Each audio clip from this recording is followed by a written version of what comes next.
tell you I was surprised. Unfortunately, we have seen since the eruption of the war in Gaza a pattern that every time we are told that we are close to a ceasefire in Gaza,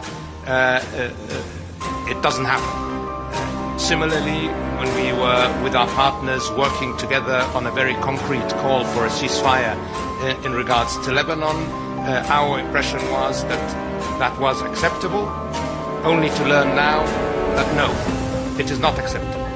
And I fail to understand how war and the continuation of war can be the only option. There must be other options, and therefore I will reiterate our call for ceasefire, and I will reiterate our call for diplomacy to prevail, and I will note that the statement was worded very carefully to ensure that not just Lebanon's interests were taken into account, but also the interests of Israel, and I hope again that we can allow diplomacy to prevail rather than the guns.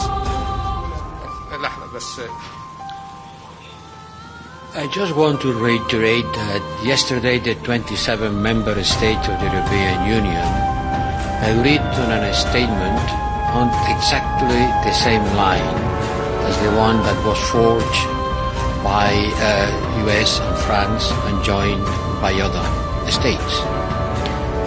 The war is not a solution. And these attacks against Lebanon has been creating such a great number of civilian casualties that cannot just be justified by the right to defense. Certainly, the right to defense exists for everyone, also for Israel.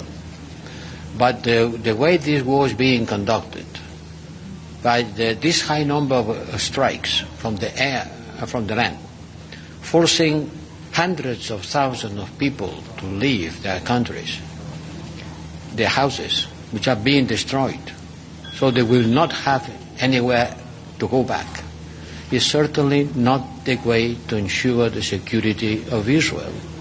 I think it's just the contrary. So I can only reiterate the call of the member states of the European Union for a ceasefire and to look for the only possible solution, which is the implementation of the agreed United Nations resolutions. We can do one last question, please. لو سمحت بظل بناء هذا التحالف هل هناك يعني اتصالات بتجري مع الأطراف